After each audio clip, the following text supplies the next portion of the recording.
In this short chapter, we're going to look at the String Builder class.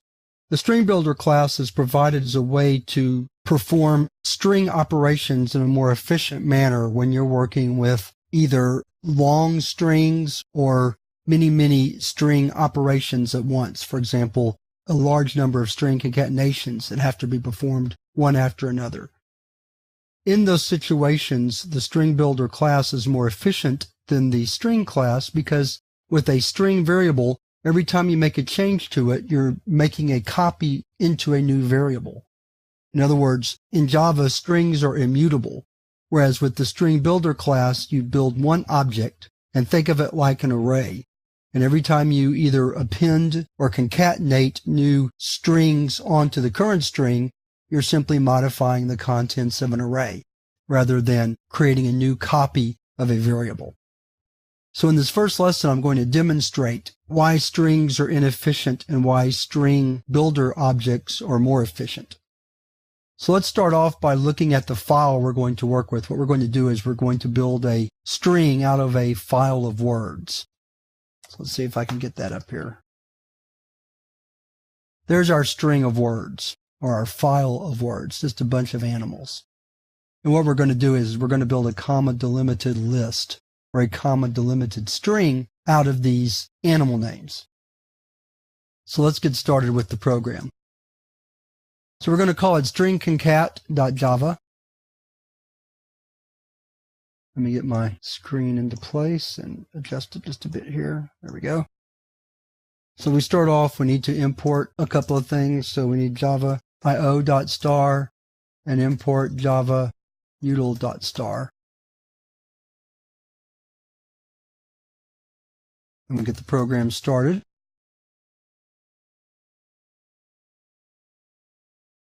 First of all, we need a buffered reader object for our file. Then we need a couple of string variables, word and words. Let's initialize them to empty string. We need the file to open. There's our file. Then we need some variables to keep track of the time it takes to do both types of concatenation, both with the string and with the string builder object. So we need start time, stop time, and duration. And we also need to initialize those. Now we're ready to begin. So because we're reading from a file, we have to put that in a try-catch.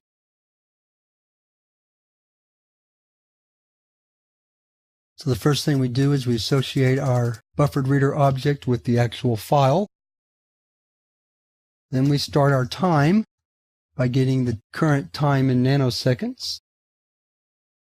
Then we write our loop that reads the file. To build our string, we take the word that we read with readline and concatenate a comma to the end of it. We're not really interested in the string, we're just interested in the time it takes to build the string. Then we get the time again when we're finished, and then our duration is equal to our stop time minus our start time. And then our catch,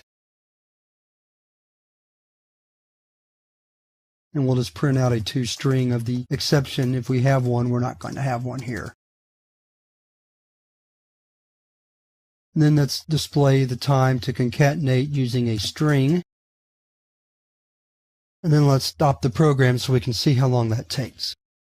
So we'll save the file, go back to our command prompt window, compile, and then run it. And we see it takes 6,305,689 nanoseconds to concatenate that string of animal names. So let's go back to the program, and then we're going to add into our program by reinitializing start time and stop time and duration. Then we're going to create our string builder object. We'll call it SB words, and then we just call the default constructor for the String Builder class. In the next lesson, I'm going to describe the String Builder class in more detail.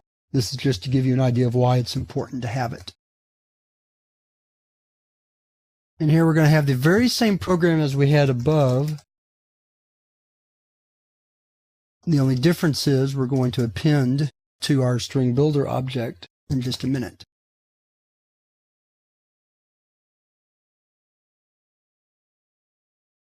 Right here. So that's how we concatenate. We don't really concatenate. We use the append method of our String Builder object. Then we're finished. So we get the stop time. Then we compute the duration.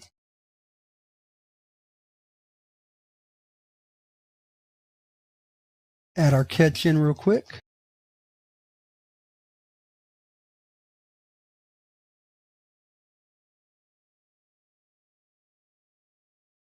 And then display the time.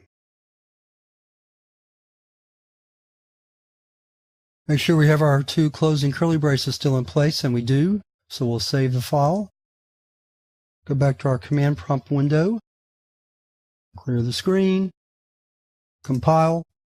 And then run. All right, so this time it took almost 2.5 million nanoseconds to concatenate, and it takes 872,318 nanoseconds to append. So you can see clearly that appending with String Builder is faster than concatenating with string. So for operations such as the one we're performing there, it's clear that the String Builder class is preferred over working with just plain old strings. So now we're ready to move to the next lesson where we're going to look at the String Builder class in more detail.